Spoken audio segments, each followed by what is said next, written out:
ओम श्री गणेशाय नमः। ओम नमः शिवाय। हरे कृष्णा।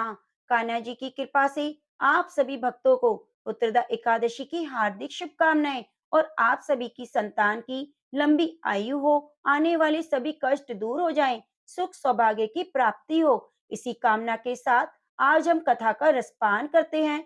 अगर आप एकादशी व्रत की कथा को सुनते हैं तो संतान पर आई हुई सभी बाधाएं दूर हो जाती हैं।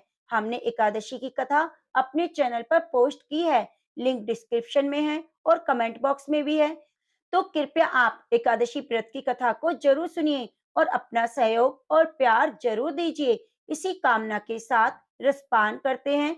आज स्कंद महापुराण में नारद जी की भगवान विष्णु के द्वारा स्तुति। क्या आप जानते हैं श्री हरि विष्णु ने नारद जी की स्तुति की? अगर नहीं तो आप इस कथा को पूरा पूरा जरूर सुनिए और कथा के अंत में उन सभी भक्तों के नाम बताएंगे जो कथा को नित्य प्रति सुन रहे हैं और कथा का पूर्ण फल प्राप्त कर रहे हैं। भगवान उनकी मनोकामनाएं पूरी करें और आज एकादशी के दिन उनकी सभी संकट दूर हो जाएं, संतान की दीर्घायु हो और उनकी सभी मनोकामनाएं पूरी हों। जय श्री गणेश। बहुत समय पहले की बात है। यमुना पार एक गांव में दो औरतें रहा करती थी। एक का नाम गंगा था, दूसरी का नाम माया।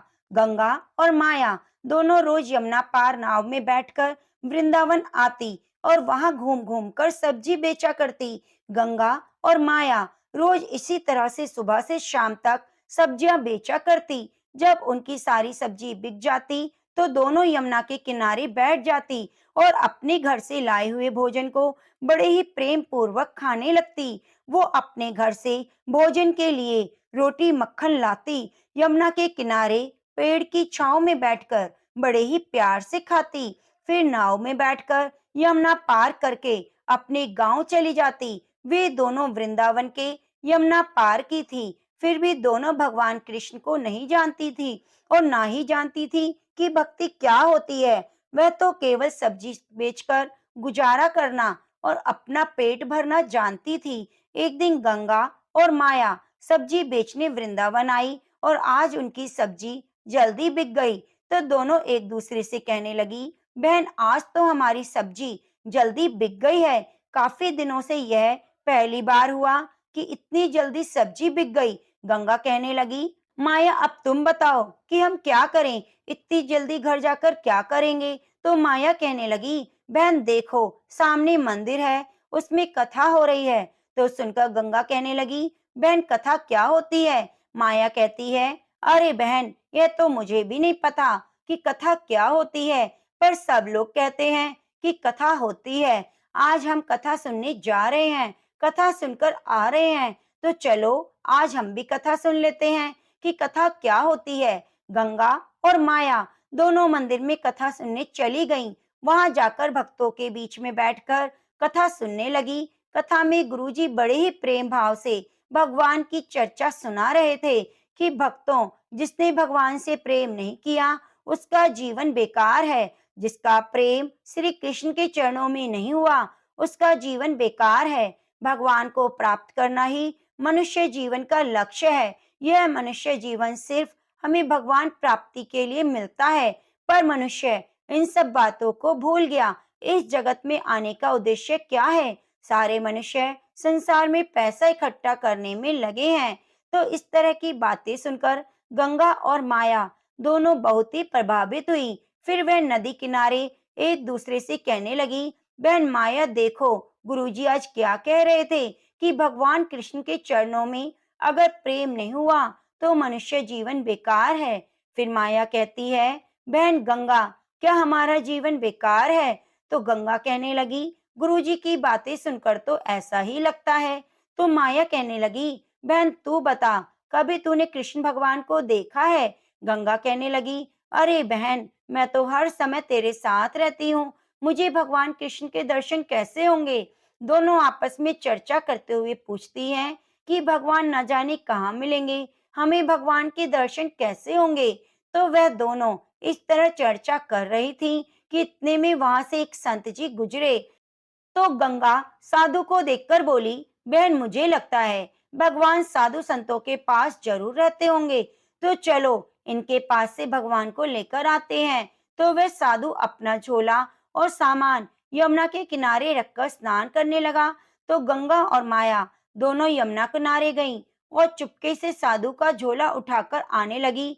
तो झोला उठाकर दोनों ने झोले के अंदर देखा, तो उन्हें एक डब्बा दिखाई दिया। जैसे उन्होंने डब्बा खोला, तो उसके अंदर लड्डू गोपाल जी थे। लड्डू गोपाल को देखकर गंगा कहने लगी, बहन माया, भगवान मिल गए। ये देखो भगवान यह डिब्बे में बैठे हैं। भगवान लड्डू गोपाल को देखकर माया रोने लगी। फिर गंगा बोली, अरे बहन क्यों रो रही है? अब तो हमें भगवान मिल गए। तो वह कहती है, हे भगवान, आपको बाबा जी ने इतने समय से डिब्बे में बंद करके रखा। अरे देखो तो सही, भगवान का एक पांव टेढ़ा हो गया है। मुझे तो लगता है यह बाबा भगवान को डराता धमकाता है। प्रभु, अभी तो बाबा यहाँ नहीं है, वो तो स्नान कर रहे हैं। आप थोड़ी देर के लिए पाँव सही कर लीजिए। पर भगवान अपना पाँव सही नहीं किया। तो गंगा कहने लगी, भगवान तो अपना पाँव सीधा नहीं कर रहे। मुझे तो लगता है इतने समय से डिब्बे में बंद रहने के कारण इनका पाँव अकड़ गया है। ना जाने इस बाबा ने भगवान को डिब्बे में कब से बंद कर रखा है। चलो कोई बात नहीं, अब तुम्हारा पाँव मैं सीधा करूंगी। यह कहकर उन्होंने अपने खाने की पोटली में से मक्खन निकाला और भगवान जी के पैरों की मालिश करने लगी। तो भगवान उन दोनों के इतने प्रेम को देखा, उनकी श्रद्धा भक्ति पर रीझ गए और अपने भक्त के प्रेम के लिए अपने हाथ पांव सीधे कर लिए। यह देखकर माया बहुत खुश हुई और कहने लगी, देख माया, भगवान ने मालिश करने से अपने हाथ पांव सीधे कर लिए हैं। और कहने लगी, हाथ पांव तो सीधे कर लिए हैं, परंतु मुझे लगता है भगवान को बहुत जोरों की भूख लगी है, क्योंकि बाबा ने पता नहीं इन्हें कुछ खिलाया है या नहीं। चलो हम इन्हें खाना खिला देते हैं। इतना कहकर गंगा और माया अपने भोजन के लिए लाई हुई रोटी और मक्खन का भोग भगवान को लगाने लगी। इतने में वहां साधु स्नान करके आ गए और साधु बाबा को देखकर गंगा और माया वहां से भागने लगी। भागते भागते कुछ दूरी पर जाकर रुक गई और कहने लगी, अरे ओ बाबा, आपने भगवान को इतना डराया धमकाया, डिब्बे में बंद कर दिया। इतना डराया धमकाया ना करो। तुम्हारा तो डरा धमकाकर एक डिब्बे में बंद कर दिया, तो वो डिब्बे में बैठे बैठे अपने हाथ पांव टेढ़े करके बैठ गए। उनका पांव तो टेढ़ा ही रह गया। आज हम ना देखती तो पता नहीं क्या होता। देखो, हमने उनका पांव सीधा कर दिया है। अब तुम उन्हें फिर से टेढ़ा मत कर देना। जब साधु ने लड्डू गोपाल को देखा, तो लड्डू गोपाल के दोनों हाथ पैर बिल्कुल सीधे थे। यह चमत्कार देखकर उन दोनों महिलाओं को रोकने के लिए उनके पीछे भागे। बोले, रुक जाओ, भागो मत, मैं तुम्हें कुछ नहीं कहूंगा। वे दोनों बाबा की बात सुनकर नहीं रुकी। उन्हें डर था कि हमें पकड़कर कहीं मारे ना, तो बाबा की बात बिना सुने ही वहां से भाग गई। अगले दिन फिर गंगा और माया सब्जी बेचने वृंदावन आई, तो आज भी उनकी सब्जी जल्दी बिक गई। सब्जी बेचने के बाद फिर से मंदिर में कथा सुनने गईं। कथा में गुरुजी भगवान के नाम की महिमा का चर्चा कर रहे थे। उन्होंने कहा कि भक्तों, अगर आप राधे श्याम जपोगे तो भवसागर से पार हो जाओगे। इसलिए भगवान के नाम को हमेशा जपते रहना चाहिए। कथा सुनकर दोनों अपने घर के लिए जाने लगी, तो माया कहने लगी, बहन गंगा, तुमने सुना है गुरुजी क्या कह रहे हैं? राधे श्याम जपोगे तो भवसागर से पार हो जाओगे। अगर राधे श्याम नाम लेने से हम भवसागर से पार हो जाएंगे, तो यमुना भी पार कर सकते हैं। तो गंगा कहने लगी, हाँ बहन, हम रोज इस पार से उस पार आते हैं। हमारा रोजाना 1 रुपया नाव का किराया लगता है, तो जो भी कमाते हैं वे खर्च हो जाता है। अब से हम राधे श्याम जपेंगे और बिना पैसा खर्च किए यमुना पार कर जाएंगे। तो गंगा और माया ने गुरु के कहे अनुसार राधे श्याम जपना शुरू किया और जपते जपते यमुना की ओर चलने लगी। वहां पहुंचकर यमुना जी के पानी के ऊपर चलने लगी। दोनों राधे श्याम जपती और पानी के ऊपर चलती रही। इस तरह दोनों ने यमुना को पानी के ऊपर चलकर पार कर लिया। इस तरह देखकर दोनों तो बहुत खुश हुई। गंगा और माया का श्री कृष्ण के प्रति प्रेम और विश्वास बढ़ गया। अब वे दोनों कृष्ण जी की भक्ति करने लगी। एक दिन गंगा ने कहा, बहन माया, हमने गुरु जी के कहने पर कृष्ण जी की भक्ति पाई है और गुरु जी के कहते हुए हमने नाम जपते हुए यमुना को भी पैदल पार किया। ऐसा करने से हमारे बहुत सारे पैसे बच गए। तो क्यों ना बहन हम गुरु जी को घर बुलाएं और उन्हें अच्छा सा भोजन कराएं। तो माया कहने लगी, ठीक है, तुम जाकर गुरुजी को ले आओ, मैं यह भोजन तैयार करती हूँ। तो गंगा गुरुजी को लाने के लिए मंदिर में चली गई। वहां जाकर बोली कि गुरुजी, हम चाहते हैं आप अपने चरण हमारी कुटिया में रखो, हम आपको भोजन कराकर कुछ दान दक्षिणा देना चाहते हैं। तो गंगा की बात सुनकर गुरुजी ने कहा, ठीक है बेटा, मैं तुम्हारे साथ तुम्हारी कुटिया में चलने को तैयार हूँ। तो गंगा गुरुजी को लेकर मंदिर से आने लगी। गुरुजी को लेकर यमुना तट पर आई तो गुरुजी ने देखा वहां कोई नाव नहीं थी। तो सोचने लगे कि यहाँ पर तो कोई नाव नहीं, यह मुझे कैसे पार कराएगी। तब गुरुजी ने गंगा से पूछा, बेटी तुम यमुना कैसे पार करोगी, यहाँ पर तो कोई नाव नहीं दिखाई दे रही। तो गंगा कहने लगी, गुरुजी आपने ही तो हमें सबसे बड़ी नौका प्रदान की है। तो गंगा सोचने लगी, जिस तरह राधे श्याम बोलकर यमुना पार कर लेती हैं वो, उसी तरह गुरुजी भी राधे श्याम का जप करते हुए यमुना पार करते होंगे। तो गंगा ने राधे श्याम बोला और यमुना पर चलने लगी। थोड़ी दूर जाकर गंगा ने पलट कर देखा तो गुरुजी तो जमुना के किनारे खड़े थे। देखकर कहने लगी, गुरुजी आप किनारे पर क्यों खड़े हो। गुरुजी ने सोचा कि जहां वह चल रही है शायद वहां पानी कम हो, इसलिए पानी में जा रही है, मैं भी इसी तरह से चला जाता हूँ। तो जैसे ही गुरुजी ने अपना पांव पानी पर बढ़ाया तो उनकी कमर तक पानी आ गया, पानी में डूबने लगे। तो गुरुजी कहने लगे, यहाँ तो पानी बहुत गहरा है और ये पानी में पता नहीं कैसे चल रही है, यह कोई आम महिला नहीं, मुझे तो कोई ये चुड़ैल लगती है जो पानी पर चल रही है। गुरुजी को पानी में डूबा हुआ देखकर गंगा घबरा गई और गुरुजी को लेने वापस आने लगी। गुरुजी के पास आकर उनका हाथ पकड़कर राधे श्याम जपती रही और पकड़कर ले जाने लगी। तो गुरुजी डर के मारे कहते हैं, अरे मुझे छोड़, मुझे क्यों लेकर जाती है, मुझे क्यों मारना चाहती है, मैंने क्या बिगाड़ा। लेकिन गंगा ने गुरुजी की बात का कोई जवाब नहीं दिया। वह तो हाथ पकड़कर गुरुजी को थामे जा रही थी और राधे श्याम जप रही थी। तो गुरुजी कहने लगे, हे भगवान, यह तो मुझे लगता है यमुना के बीच में ले जाकर मारेगी। तो इतने में गंगा गुरुजी को लेकर यमुना पार हो गई और कहने लगी, गुरुजी हम यमुना पार आ गए हैं। पर गुरुजी तो डर के मारे कांप रहे थे। फिर गंगा बोली, गुरुजी क्या बात है, आप मुझसे इतना क्यों डर रहे हो। गुरुजी कहने लगे, तुम मुझे मारना चाहती हो, मैंने क्या बिगाड़ा है, तुम कौन भूतनी हो। तो गुरुजी की बात सुनकर गंगा कहने लगी, मैं कोई भूतनी चुड़ैल नहीं हूँ, मैं आपकी शिष्य हूँ। तो उसकी बात सुनकर गुरुजी कहते हैं, हे भगवान, मैंने कब भूतनी को अपना शिष्य बनाया।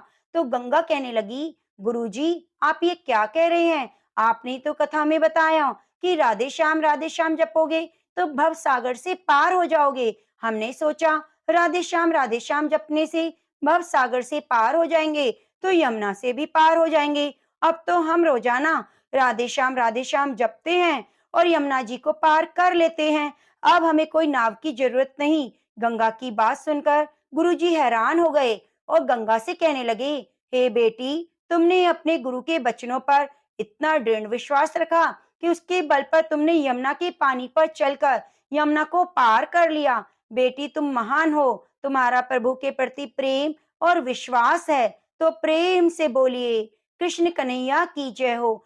भगवान की भक्ति को अपने विश्वास और सरल हृदय से ही जीता जा सकता है। प्रपंच और ढोंग से हम कभी भी भगवान को प्राप्त नहीं कर सकते। एक सच्ची भक्ति और दृढ़ विश्वास ही था जो गंगा और माया ने प्राप्त कर लिया। ओम नमो भगवते वासुदेवाय। आइए अब सुनते हैं स्कंद महापुराण में आगे की कथा। अर्जुन बोले, देवऋषि आप संपूर्ण प्राणियों के प्रति समान भाव रखने वाले, जितेंद्रिय, राग द्वेष रहित हैं। तथापि आप में जो कलह कराने की प्रवृत्ति है, उसके कारण कई हजार देवता, गंधर्व, राक्षस, दैत्य और मुनि नष्ट हो गए हैं। विप्रवर, आपकी ऐसी चेष्टा क्यों होती है? मेरे इस संदेह का निवारण कीजिए। सूत जी कहते हैं, शौनक जी, अर्जुन के मुख से यह बात सुनकर नारद मुनि हंसते हुए से ब्राह्मण मुनि के मुख की ओर देखने लगे। ब्राह्मण का जन्म हारित के कुल में हुआ था। वे उस समय नारद जी के पास उपस्थित थे। ब्राह्मण बड़े बुद्धिमान थे। उन्होंने नारद जी का मनोभाव समझ लिया और हंसते हुए स्नेह युक्त मधुर वाणी में अर्जुन से इस प्रकार कहा।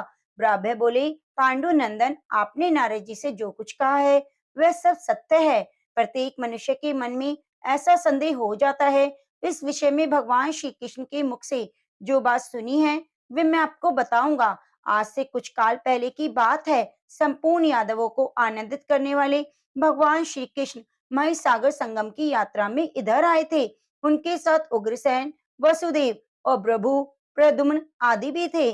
भगवान ने कुटुंबी जनों के साथ महासागर संगम में स्नान करके बहुत दान किए। पिंडदान आदि करके देव पूजन के बाद नारद जी की भी पूजा की। उसके बाद यादवों की सभा में महाराज उग्रसेन इस प्रकार बोले, जगदीश्वर श्री कृष्ण, मैं एक संदेह पूछता हूँ, आप उसका समाधान करें। ये जो महाबुद्धिमानी नारद जी हैं, समस्त संसार में इनकी ख्याति है। मैं जानना चाहता हूँ, ये अत्यंत चपल क्यों हैं? क्यों वायु की भांति सारे जगत में चक्कर लगाया करते हैं? इन्हें कलह कराना अत्यंत प्रिय क्यों है? आप में इनका प्रिय कैसे है? भगवान श्री कृष्ण ने कहा, राजन, आपने जो पूछा है वह सत्य है। मैं इसका कारण बतलाता हूँ। पूर्व काल में प्रजापति दक्ष ने मुनि श्रेष्ठ नारद को श्राप दिया था। ऐसा इसलिए हुआ कि सृष्टि मार्ग में लगे हुए दक्ष के कुछ पुत्रों को नारद जी ने अपने वैराग्यपूर्ण उपदेशों से व्रत बनाकर वहां के अन्यत्र भेज दिया। यह घटना एक ही बार नहीं, 2 बार हुई। यह सब देखकर दूसरे पुत्रों के भी विचलित होने से रुष्ट होकर दक्ष ने शाप दिया, नारद, तुम सदा संसार में भ्रमण करते रहोगे, कहीं भी तुम्हारे ठहरने के लिए स्थान ना मिलेगा। ये 2 शाप प्राप्त करके उन्हें दूर करने में समर्थ होकर भी नारद मुनि ने जो के त्यों स्वीकार कर लिए। यही साधुता है कि स्वयं समर्थ होकर भी दूसरे के अपराध क्षमा कर दे। नारद जी पहले यह देख लेते हैं कि अमुक दैत्य या राक्षस आदि का विनाश काल आ पहुंचा है, तब वे उसकी कलह भावना बढ़ाते हैं और चुगली के लिए झूठ ना बोलकर सच्ची बात बताया करते हैं। इसलिए वे पाप से लिप्त नहीं होते। सभी जगह भ्रमण करते रहने पर भी इनका मन ध्येय से विचलित नहीं होता। अतः भ्रम दोष से ये भ्रांत नहीं होते। तथा मुझ में जो इनका अत्यधिक प्रेम है उसका भी कारण सुनिए। मैं देवराज इंद्र द्वारा किए गए स्तोत्र से दिव्य दृष्टि संपन्न श्री नारद जी की सदा स्तुति करता हूँ। वह स्तोत्र श्रवण कीजिए जो ब्रह्मा जी की गोद से प्रकट हुए हैं, जिनके मन में अहंकार नहीं, जिनका विश्व विख्यात चरित्र किसी से छिपा नहीं है। उन देवऋषि नारद को मैं नमस्कार करता हूँ, जिनमें उद्वेग, क्रोध, चपलता और भय का सर्वथा अभाव है, जो धीरे होते हुए भी किसी कार्य में अधिक विलंब करने वाले नहीं हैं। उन नारद जी को मैं प्रणाम करता हूँ, जो कामना, लोभवश झूठी बात मुंह से नहीं निकालते और सभी प्राणी जिनकी उपासना करते हैं। उन नारद जी को मैं नमस्कार करता हूँ, जो अध्यात्म गति के तत्व को जानने वाले, ज्ञान शक्ति संपन्न और जितेंद्रिय हैं, जिनमें सरलता भरी है और जो यथार्थ बात कहने वाले हैं। उन नारद जी को मैं प्रणाम करता हूँ, जो तेज, यश, बुद्धि, न्याय, विनय, जन्म और तपस्या सभी दृष्टियों से बढ़े हुए हैं। उन नारद जी को मैं नमस्कार करता हूँ, जिनका स्वभाव सुखमय, वेश सुंदर और भोजन उत्तम है, जो प्रकाशमान, पवित्र, शुभ दृष्टि संपन्न, सुंदर वचन बोलने वाले हैं।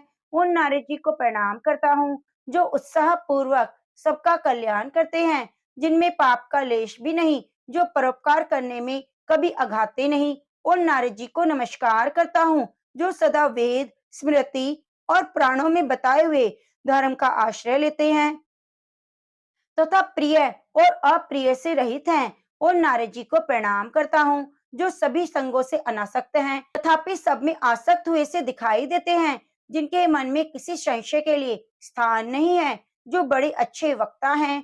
उन नारद जी को मैं नमस्कार करता हूँ, जो किसी भी शास्त्र में दोष दृष्टि नहीं रखते, तपस्या का अनुष्ठान ही जिनका जीवन है, जिनका समय कभी भगवत चिंतन के बिना व्यर्थ नहीं जाता, जो अपने मन को सदा वश में रखते हैं। जिन नारद जी को मैं प्रणाम करता हूँ, जिन्होंने तप के लिए श्रम किया है, जिनकी बुद्धि पवित्र और वश में है, जो समाधि से कभी तृप्त नहीं होते। नारद जी को मैं नमस्कार करता हूँ, जो अर्थ लाभ होने से हर्ष नहीं मानते और लाभ न होने पर मन में कलेश का अनुभव नहीं करते, जिनकी बुद्धि स्थिर, आत्मा अनासक्त है, उन नारद जी को नमस्कार करता हूँ। जो सर्वगुण संपन्न, दक्ष, पवित्र, नीतिज्ञ हैं, उन देवऋषि नारद को मैं भजता हूँ। नारद जी के इस स्तोत्र का मैं नित्य जप करता हूँ, इससे वे मुनि श्रेष्ठ मुझ पर अधिक प्रेम करते हैं। दूसरा कोई भी यदि पवित्र होकर प्रतिदिन इस स्तुति का पाठ करे, तो देवऋषि नारद बहुत शीघ्र उस पर अपना अतिशय कृपा प्रसाद प्रकट करते हैं। राजन, आप भी नारद जी के इन गुणों को सुनकर प्रतिदिन इस पवित्र स्तोत्र का जप करें, इससे वे मुनि आप पर बहुत प्रसन्न हो जाएंगे। ब्राह्मण कहते हैं, श्री कृष्ण के मुख से नारद जी के इन गुणों को सुनकर राजा उग्रसेन बहुत प्रसन्न हुए और उनके बताए अनुसार उनका स्तोत्र पाठ भी किया। उसके बाद नारद जी की पूजा करके और प्राप्त दान देकर अपने बंधु बांधवों एवं कुटुंबी जनों के साथ भगवान श्री कृष्ण द्वारकापुरी को लौट गए। अर्जुन, तुम भी नारद जी के इन गुणों का श्रवण करके श्रद्धा में होकर उनका पूजन करो। ब्राह्मण का यह वचन सुनकर अर्जुन को बड़ा विस्मय हुआ, उनके अंगों में रोमांच हो आया। उन्होंने भक्ति पूर्वक नारद जी के चरणों में प्रणाम किया। उसके बाद इस प्रकार कहा, मुनि, आपके मुख से इस गुप्त क्षेत्र का महात्म्य सुनकर मुझे तृप्ति नहीं होती, अतः पुनः वर्णन कीजिए। नारद जी ने कहा, अर्जुन, पूर्व काल में महायोगी अक्षपाद गौतम मुनि हो गए, जो गोदावरी गंगा को यहाँ लाए थे। अहिल्या के पति थे, वे बड़े शक्तिशाली थे। उन्होंने गुप्त क्षेत्र का महात्म्य सुनकर सर्वोत्तम जानकर वह योग साधना करते हुए भारी तपस्या प्रारंभ की। उसके बाद महात्मा गौतम ने योग सिद्धि प्राप्त करके इस तीर्थ में गौतमेश्वर नाम से प्रसिद्ध शिवलिंग की स्थापना की। इस गौतमेश्वर लिंग को भली भांति नहलाकर उस पर चंदन का आलेप करके भली भांति के पुष्पों से सजे गूगल की धूप जलावे। ऐसा करने वाला मनुष्य सब पापों से मुक्त हो रुद्र लोक में प्रतिष्ठित होता है। अर्जुन बोले, देव ऋषि, मैं योग के स्वरूप का तात्विक विवेचन सुनना चाहता हूँ। जी ने कहा, कुरुश्रेष्ठ, मैं संक्षेप से ही तुम्हें योग का तत्व बतलाता हूँ। इसके सुनने से भी चित्त निर्मल होता है, फिर सेवन करने से तो कहना ही क्या। चित्त की वृत्तियों को जो रोकना है वही योग का तत्व है। योगी पुरुष अष्टांग की विधि से उसकी साधना करते हैं। यम, नियम, प्राणायाम, प्रत्याहार, धारणा, धैर्य, ध्यान, समाधि, ये योग के 8 अंग हैं। इस प्रकार योग 8 अंगों से युक्त बताया गया है। उन 8 में से प्रत्येक का लक्षण क्रमशः सुनो, जिसके साधन से साधक को योग की प्राप्ति होती है। अहिंसा, सत्य, असत्य, ब्रह्मचर्य और अपरिग्रह, ये 5 यम कहे गए हैं। इन सब का भी लक्षण सुनो। जो संपूर्ण प्राणियों में आत्म भाव रखकर सबके हित के लिए चेष्टा करता है, उसकी यह प्रवृत्ति अहिंसक कही गई है, जिसका वेदों में भी विधान किया गया है। जो स्वयं देखा गया हो, सुना गया हो, अनुमान किया गया हो, अपने अनुभव में लाया गया हो, उसे दूसरों को पीड़ा ना देते हुए यथार्थ रूप से वाणी द्वारा प्रकट करना सत्य कहलाता है। अपने ऊपर आपत्ति पड़ने पर भी मन, वाणी और क्रिया द्वारा किसी भी प्रकार का दूसरों का धन ना लेना अस्तय कहा गया है। मन, वाणी, शरीर और क्रिया द्वारा मैथुन से सर्वथा दूर रहना, ये सन्यासियों का ब्रह्मचर्य है। ऋतु काल में अपनी पत्नी के साथ केवल एक बार समागम करना, अन्य समय में पूर्ण संयम रखना, ये गृहस्थों का ब्रह्मचर्य है। मन, वाणी, शरीर और क्रिया द्वारा सब वस्तुओं का त्याग कर देना, यह सन्यासियों का अपरिग्रह है। सब वस्तुओं का संग्रह रखते हुए भी केवल मन से उसका त्याग करना, उनके प्रति ममता और आसक्ति का न होना, यह गृहस्थों का अपरिग्रह माना गया है। ये 5 यम बताए गए हैं। अब 5 नियमों का श्रवण करो। सोच, संतोष, तप, जप और गुरु भक्ति, ये 5 नियम हैं। अब इनका भी पृथक पृथक लक्षण श्रवण करो। सोच 2 प्रकार का बताया गया है, बाह्य और अभ्यंतर। मिट्टी और जल से जो शरीर की शुद्धि की जाती है, वे बाह्य शौच कहलाता है और मन की शुद्धि को आंतरिक शौच कहते हैं। न्याय से प्राप्त की हुई जीविका, यह भिक्षा, उसी से सदा संतुष्ट रहना संतोष कहलाता है। अपने आहार को घटाते हुए साधक पुरुष जो चंद्रायन आदि विहित तप का अनुष्ठान करता है, उसका नाम तप है।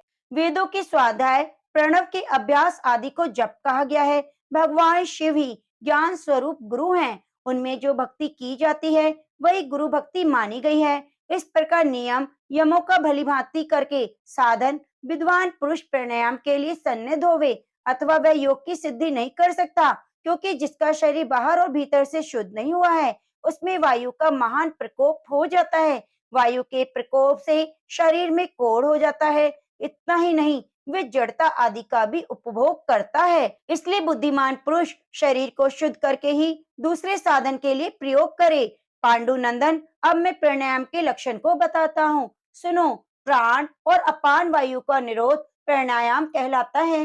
विद्वान पुरुषों ने उसे 3 प्रकार का बताया है, लघु, मध्यम, उत्तम। लघु प्राणायाम 12 मात्रा का है। आंख को बंद करने और खोलने में जितना समय लगता है वे 1 मात्रा है। लघु से दूना अर्थात 24 मात्रा वाला मध्यम प्राणायाम बताया गया है। त्रिगुण अर्थात 36 मात्रा का उत्तम प्राणायाम माना गया है। प्रथम अर्थात लघु प्राणायाम से पसीने को जीते, मध्यम से कंप को और उत्तम से प्राणायाम से विषाद को जीते। इस प्रकार क्रमशः इन तीनों दोषों पर विजय प्राप्त करें। किसी सुंदर आसन पर सुखपूर्वक विराजमान हो, पद्म आसन लगाकर रेचक पूरक कुंभक भेद से त्रिविध प्राणायाम का अभ्यास करें। प्राणों का संयम करने से उस साधन का नाम प्राणायाम है। जिसे आग में धोखे जाने पर पर्वतीय धातुओं की मैल जल जाती है, उसी प्रकार प्राणायाम से इंद्रिय जनित संपूर्ण दोष भग्न हो जाते हैं। 100 कपिला गायों का दान करने से जो फल प्राप्त होता है वही प्राणायाम से भी मिल जाता है।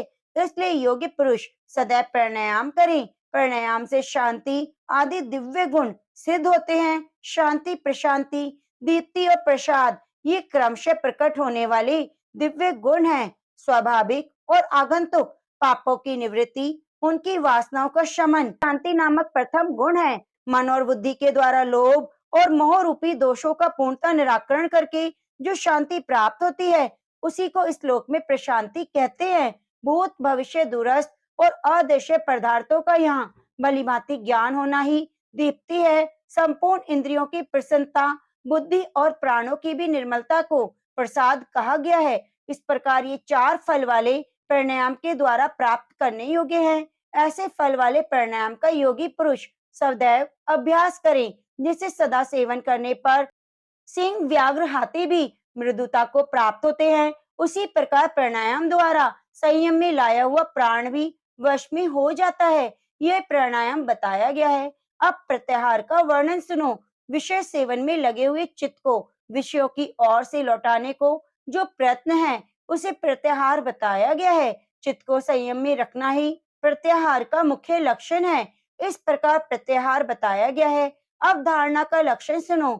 जैसे जल पीने की अभिलाषा रखने वाले लोग पत्र और नाल आदि के द्वारा धीरे धीरे जल पीते हैं, उसी प्रकार योगी पुरुष धारणा द्वारा साधित वायु का धीरे धीरे पान करता है। गुदा, लिंग, नाभि, हृदय, तालु, ललाट में क्रमशः चतुर्दल, षटदल, 10 दल, द्वादश दल, षोडश दल और द्विदल कमल का चिंतन करके उन सब में प्राण वायु की धारणा करें और धीरे धीरे एक स्थान से समेटकर दूसरे स्थान में ऊपर उठाते हुए उस प्राण को मस्तक के भीतर ब्रह्मरंध्र में स्थापित करें। गुदा आदि 6 अंग, चतुर्दल आदि 6 चक्र, इन 12 स्थानों में प्राण वायु की धारणा और संकोच करने से सब मिलकर 12 प्राणायाम होते हैं। इसी को धारणा कहा गया है। इन धारणाओं को सिद्ध करने के लिए योगी पुरुष अक्षर ब्रह्म की समता को प्राप्त हो जाता है। धारणा में स्थित हुए पुरुष के ये जो ध्येय तत्व है उसका लक्षण सुनो। अर्जुन, ध्येय तत्व बहुत प्रकार का है, उनका कहीं अंत नहीं मिलता। कोई शिव का, कोई विष्णु का, कोई सूर्य और ब्रह्मा का, कोई महादेवी का ध्यान करते हैं। जो जिसका ध्यान करता है वे उसी में लीन होता है। इसलिए सदा कल्याण करने वाले पंचमुख भगवान शंकर का ध्यान करना चाहिए। भगवान शिव वृषभ की पीठ पर पद्म आसन से विराजमान है। उनकी अंग कांति गौर है। उनके 10 हाथ हैं। मुख पर अत्यंत प्रसन्नता छा रही है तथा वे ध्यान मग्न हो रहे हैं। इस प्रकार तुम्हारे लिए ध्येय का स्वरूप बताया गया है। इसका सदा ध्यान करना चाहिए। ध्यान का लक्षण इस प्रकार है। धारणा में स्थित हुआ साधक आधे पल के लिए भी अपने ध्येय से भिन्न वस्तु का चिंतन न करे।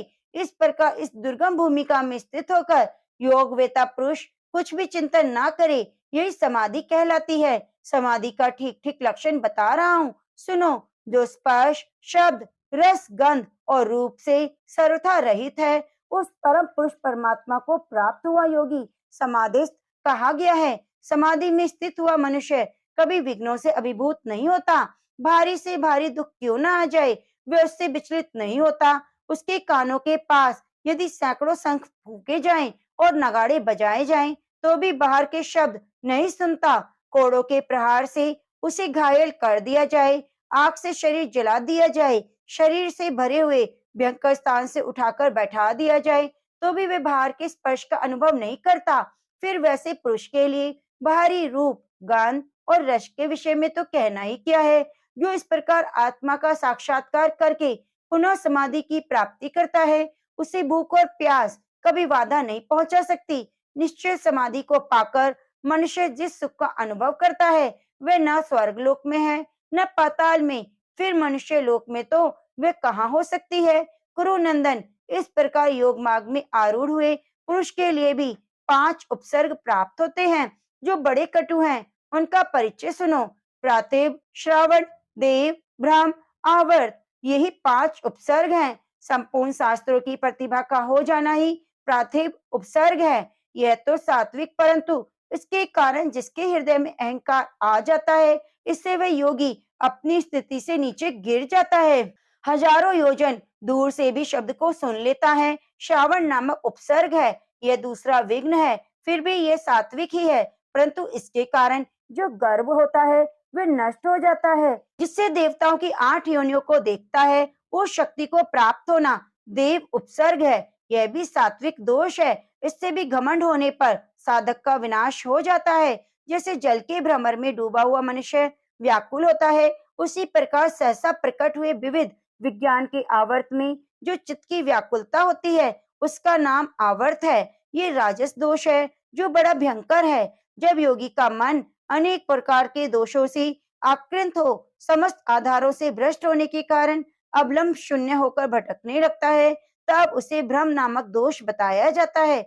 ये तामस दोष है। इस अत्यंत घोर उपद्रवों से योग का नाश हो जाने के कारण संपूर्ण देवयोनियां बार बार आवर्तन करती हैं। इसलिए योगी मनोमय श्वेत कंबल का आवरण डालकर पर ब्रह्म परमात्मा में चित्त को स्थिर करके निरंतर उन्हीं का चिंतन करे। सिद्धि की इच्छा रखने वाले योगी को सदा सात्विक आहार का सेवन करना चाहिए। राजस और तामस आहारों से योगी को कभी सिद्धि नहीं प्राप्त हो सकती। स्वधर्म पालन में लगे हुए श्रद्धालु जितेंद्रिय श्रोत्रिय महात्माओं के यहाँ योगी की भिक्षा मांगनी चाहिए। भिक्षा में मिले हुए यवान, मट्ठा, दूध, जौ की लापसी, पका हुआ फल फूल, कन, तिल की खली या सत्तू, ये सब पवित्र आहार हैं, जो योगियों की सिद्धि प्रदान करने वाले हैं। योग का साधक विभिन्न लक्षणों से अपनी मृत्यु का समय जानकर काल को वंचित करने के लिए एकाग्र चित्त हो योग तत्पर हो जाए। अब मैं उन लक्षणों को बताता हूँ जिनसे योग वेता पुरुष अपनी मृत्यु को जान लेता है। लाल चमड़ा अथवा लाल वस्त्र धारण किए हुए हंसती गाती हुई कोई स्त्री स्वप्न में जिस पुरुष को दक्षिण दिशा की ओर ले जाए, वह जीवित नहीं रहता। स्वप्न में किसी नंगे सन्यासी को हंसते उछलते कूदते देखना, ये समझ लेना कि उसके रूप में अपनी मृत्यु आ गई है। जो स्वप्न में रीछ बानर से जुते हुए रथ पर बैठकर गाता हुआ दक्षिण दिशा की ओर जाता है, कीचड़ या गोबर में डूबता है, वह जीवित नहीं रहता। स्वप्न में बिना जल की नदी को केश, अंगार, भस्म, सर्प में से होकर किसी एक के द्वारा भरी हुई देखकर मनुष्य जीवित नहीं रहता। यदि विकराल, भयंकर, क्रूर स्वभाव वाले मनुष्य हाथ में हथियार लिए स्वप्न में पत्थर मारे, तो मनुष्य तत्काल मृत्यु को प्राप्त हो जाता है। सूर्योदय काल में रोती हुई गीदड़ी जिसके सामने होकर दाहिने या बाएं चली जाती है, वह भी नहीं रहता। जो दीपक के बुझने की गंध को नहीं जानता, रात में रक्त बमन करता है, दूसरे के नेत्र में अपना प्रतिबिंब नहीं देख पाता, वह जीवित नहीं रहता। आधी रात में इंद्रधनुष और दिन में तारा गणों को देखकर शास्त्र विश्वासी पुरुष यह मान ले कि उसकी आयु क्षीण हो गई है। जिसकी नाक टेढ़ी हो जाए, कानों में निचाई ऊंचाई आ जाए, बाईं आंख सदा बहती रहे, उसकी आयु समाप्त हो गई है। जब मुंह कुछ कुछ लाल हो जाए, जीभ काली पड़ जाए, तब विद्वान पुरुष को समझ लेना चाहिए। जो स्वप्न में ऊंट और गधे की सवारी से दक्षिण दिशा में जाता है, जो अपने दोनों कान बंद करके आवाज नहीं सुन पाता, स्वप्न में जो गड्ढे में गिर जाए, उसके निकलने का दरवाजा बंद कर दिया जाए और वह फिर ना उठ पाए, जिसकी स्वच्छ दृष्टि भी लाल हो जाए, जो स्वप्न में अग्नि प्रवेश करके फिर वहां से ना निकले, इसी तरह जल में प्रवेश करके वहां से ना निकले, जो रात या दिन में दुष्ट भूतों द्वारा मारा गया हो, जिसकी प्रकृति में कोई विकार आ जाए, उसके निकट यमराज और काल मौजूद है, जो भक्त होकर भी देवता, गुरु, माता पिता, ज्ञानी पुरुषों की निंदा और अवहेलना करता है, दोष का भागी है। योगवेता पुरुष इस प्रकार मृत्यु सूचक विपरीत लक्षणों को देखकर उत्तम धारणा का आश्रय ले समाधि में स्थिर हो जाएं। यदि वह इस मृत्यु को नहीं चाहता, तो वह इसे नहीं प्राप्त होगी, अथवा यदि मुक्ति की इच्छा हो, तो उस मृत्यु को ब्रह्मरंध्र में छोड़ दे। इस प्रकार विमुक्त हुए शरीर में जो उपसर्ग योगी प्राप्त होते हैं, उनको सुनो। ईशान, राक्षस, यक्ष, गंधर्व, इंद्र, चंद्र, प्रजापति और ब्रह्मा, इसके संबंध में रखने वाली 8 लोकों में क्रमशः 8 सिद्धियां हैं। पार्थिवी, जलमयी, तेजसी, वायु संबंधिनी, आकाश संबंधिनी, मानसी, अंकुर उद्भाव, बुद्धिचा, इनमें प्रत्येक के 8-8 भेद हैं और ये उत्तरोत्तर लोकों में क्रमशः द्विगुण और त्रिगुण आदि के क्रम में स्थित हैं। पूर्व और ईशान लोक में 8 सिद्धियां हैं। अंतिम ब्रह्म लोक में इनकी संख्या 64 हो जाती है। ऐसा किस प्रकार होता है, सो सुनो। मोटा होना, पतला होना, बालक बन जाना, बूढ़ा होना, जवान होना, भिन्न भिन्न जाति के जीवों के रूप में प्रकट होना, एक ही जाति में भी अनेक रूप ग्रहण करना, पार्थिव अंश के बिना ही केवल 4 तत्वों से शरीर को धारण करना, ये 8 पार्थिवी सिद्धियां हैं, जो ईशान लोक में पृथ्वी तत्व पर विजय प्राप्त होने के बाद प्रकट होती हैं। जल तत्व पर विजय होने के बाद मनुष्य पृथ्वी की ही भांति जल में निवास करता है, बिना किसी घबराहट के समुद्र को पी सकता है, उसे सर्वत्र जल की प्राप्ति होती है, वह सूखे फल को भी हरा रसीला कर सकता है। पृथ्वी और जल को छोड़कर केवल 3 भूतों से शरीर धारण करता है, नदियों को हाथ में रख सकता है, उसके शरीर में कोई घाव नहीं होता, बड़ी सुंदर कांति होती है। इस प्रकार ये 8 नूतन, 8 पहले की कुल 16 सिद्धियां राक्षस लोक में मानी गई हैं। अग्नि तत्व पर अधिकार हो जाने पर देह की अग्नि प्रकट करना, अग्नि के ताप का भय हो जाना, समस्त लोगों को भस्म कर डालने की शक्ति का होना, पानी में आग लगा देना, हाथ से आग को उठा लेना, स्मरण मात्र से किसी को पवित्र कर देना, आग से जलकर भस्म हुए पदार्थ का पुनः निर्माण कर देना, केवल 2 महाभूत वायु आकाश के आधार पर शरीर को धारण करना, ये 8 तेजस सिद्धियां और पहले की 16 सब मिलकर 24 सिद्धियां यक्षलोक में प्रकट होती हैं। मन के समान गमन करना, प्राणियों के भीतर प्रवेश करना, पर्वत आदि बड़ी वस्तुओं का भार लीला पूर्वक ढोना, हल्का होना, भारी हो जाना, दोनों हाथों से वायु को पकड़ लेना, अंगुली के अग्रभाग के धक्के से समूची पृथ्वी को हिला देना, एकमात्र आकाश तत्व से शरीर को धारण करना, ये वायु संबंधी शक्तियां गंधर्व लोक की है। पहले की 24 और 8 नूतन, कुल मिलाकर 32 सिद्धियां गंधर्व लोक में हैं। अपनी छाया को मिटा देना, इंद्रियों का दर्शन न होना, सदा आकाश में चलना, इंद्रिय और मन आदि का स्वयं शांत रहना, दूसरे के शब्द को सुन लेना, प्राणियों के शब्द को समझ लेना, तन मात्राओं के चिन्ह को ग्रहण कर लेना, समस्त प्राणियों को देखना, ये 8 आकाश तत्व जीतने से प्राप्त होने वाली और पहले की 32 कुल 40 सिद्धियां इंद्रलोक में हैं। इच्छा के अनुरूप वस्तुओं को प्राप्त होना, जहाँ इच्छा हो वहीं निकल जाना, सब प्रकार की शक्ति होना, गोपनीय वस्तुओं को देखना, संसार की घटनाओं को देखना, ये 8 सिद्धियां मानसी हैं। ये तथा पहले की 40 कुल 48 सिद्धियां चंद्रलोक में मानी गई हैं। काटना, तापना, छेदना, संसार को बदल डालना, समस्त प्राणियों को प्रसन्न कर देना, मृत्यु काल पर विजय पाना, 8 अहंकार उद्भव पहले की 48 कुल 56 सिद्धियां प्राज्यपत्य लोक में हैं। संकेत मात्र से ही संसार की सृष्टि कर देना, सब पर अनुग्रह करना, प्रलय का अधिकार प्राप्त कर लेना, अन्य लोगों के चित्त में प्रवेश करके उसे प्रेरित करना, जिसकी कहीं समता नहीं, ऐसी वस्तु प्रकट कर देना, चित्र लिखित वस्तु को प्रत्यक्ष प्रकट कर देना, अशुभ को शांत कर देना, कर्तव्य शक्ति से संपन्न होना, ये 8 बुद्धि जनित सिद्धियां पहले की 56 मिलाकर कुल 64 सिद्धियां ब्रह्मलोक में विद्यमान हैं।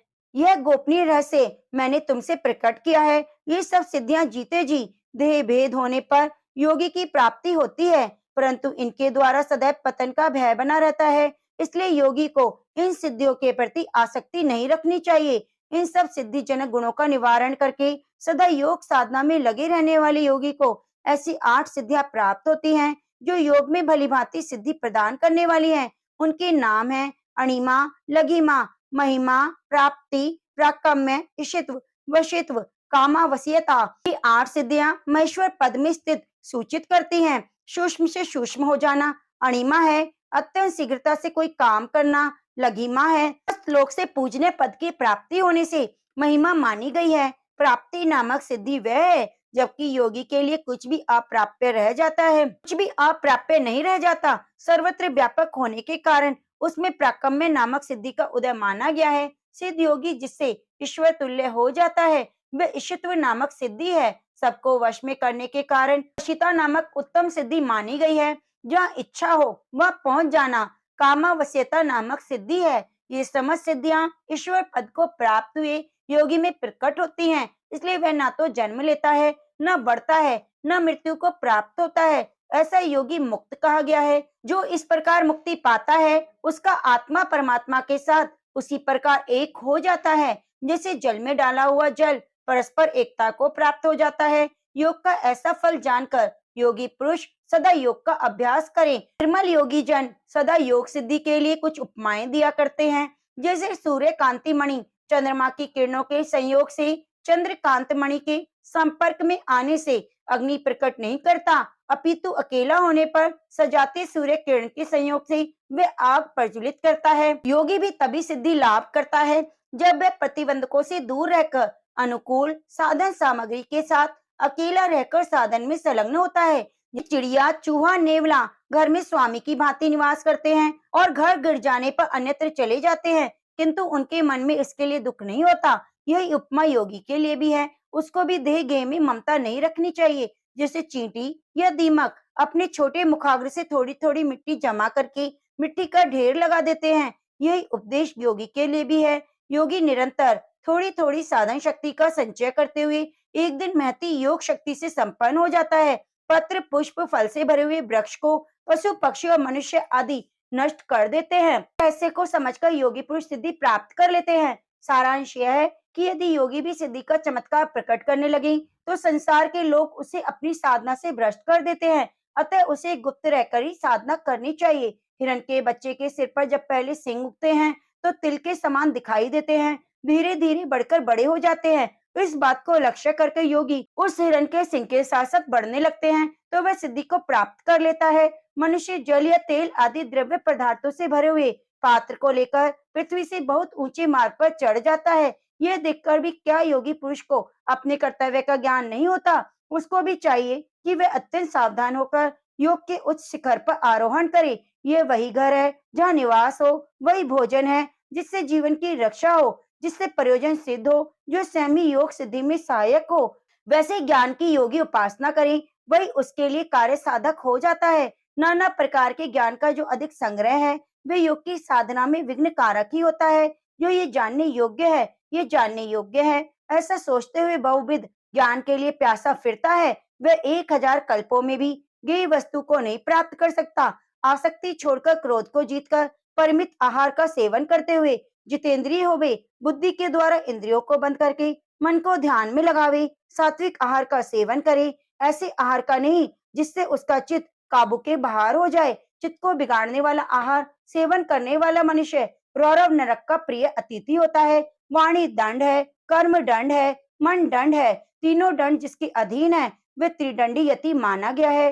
जब सामने आया हुआ मनुष्य अनुरक्त हो जाए, परोक्ष में गुणों का कीर्तन होने लगे और कोई भी जीव उससे भयभीत ना हो, तब यह सब योगी के लिए सिद्धि सूचक लक्षण बताया गया है। लोलुपता का ना होना, निरोग रहना, निष्ठुरता का अभाव होना, सुंदर गंध प्रकट होना, मल मूत्र का कम हो जाना, शरीर में कांति, मन में प्रसन्नता, वाणी में कोमलता योग सिद्धि के चिन्ह हैं। जो एकाग्रचित, ब्रह्म चिंतन परायण, परमार्थ शून्य, पवित्र, एकांत प्रेमी, जितेंद्रिय है, वह महामना योगी इस योग में सिद्धि प्राप्त करता है। उस योग के प्रभाव से मोक्ष को प्राप्त हो जाता है। जिसका चित्त मोक्ष मार्ग में आकार पर ब्रह्म परमात्मा में संलग्न हो, सुख के अपार सिंधु में निमग्न हो गया है, उसका कुल पवित्र हो गया है, माता कृतार्थ हो गई है, उसे पाकर सारी पृथ्वी सौभाग्यवती हो गई है, बुद्धि अत्यंत शुद्ध है, मिट्टी के ढेले और सुवर्ण में समान भाव रखता है, सभी प्राणियों में संभाव से निवास करता है। वे यत्नशील साधक अपनी साधना पूर्ण करके सर्वोत्तर सनातन और अविनाशी पद को प्राप्त होता है, जब पहुंच जाने पर कोई भी मनुष्य पुनः संसार में जन्म नहीं लेता। अर्जुन, यह योग का रहस्य मैंने तुम्हें बतलाया। गौतम ने ऐसे योग को प्राप्त किया, उन्होंने ही गौतमेश्वर शिवलिंग की स्थापना की, जो कि दर्शन करने वाले मनुष्य के लिए समस्त कलि कलुष का विनाश करने वाला है। जो पुरुष अश्विन मास के कृष्ण पक्ष की चतुर्दशी को रात्रि में महान उपहार समर्पित करके इस लिंग का पूजन करता है, वे पाप रहित हो उसी लोक में जाता है जहाँ इस समय महामुनि गौतम विराजमान है। कुंती नंदन, इस गुप्त क्षेत्र का महात्म्य मैंने तुम्हें संक्षेप में बताया। जो ये सब सुनता है वह शुद्ध चित्त हो जाता है। अब और क्या कहूँ, तो प्रेम से बोलिए लक्ष्मी नारायण भगवान की जय। अब आइए सुनते हैं उन सभी भक्तों के नाम जो कथा को पूरा सुन रहे हैं। संगीता तिवारी जी देवरिया से, ममता प्रदीप वाशनी गांधीनगर से, अलीगढ़, ऋतु कुसुम केरा मौर्य जी दिल्ली जगतपुरी से, मीना योगेंद्र कुमार दीक्षा दक्ष सारस्वत जी गुड़गांव से, सरोज गुप्ता जी झांसी से, पूर्णिमा पेंदरिया जी असनारा से, पूनम मलिक जी जिंद हरियाणा से, कंचन देवी जी, पूजा जितेंद्र यादव जी, दीपक कुमार जी भिवाड़ी राजस्थान से, मधुलिका अर्पित जी सुरेंद्र भीलवाड़ा राजस्थान से, रुक्मणी देवी जी अंबाला से, सीमा शर्मा जी जयपुर से, उमा जी जयपुर से, नंदलाल सचदेवा जी गुड़गांव से, गंगा सेन अंजस से, नर्मदा सेन अंजस से, आरुषि आहूजा जी, अमर सिंह चौहान जी अरनौद राजस्थान से। आप सभी भक्तों का बहुत बहुत धन्यवाद। आज आपको एकादशी व्रत का पूर्ण फल प्राप्त हो और इसके लिए आप कथा को जरूर सुनिए। कृपया चैनल को अपना सहयोग दीजिए और एकादशी व्रत की कथा को सुनते हुए कमेंट बॉक्स में अपने नाम के साथ अपनी अरदास लगाइए कि भगवान आपकी सभी मनोकामनाएं पूरी करे और संतान की दीर्घायु हो। इसी कामना के साथ मिलते हैं कल के अध्याय में।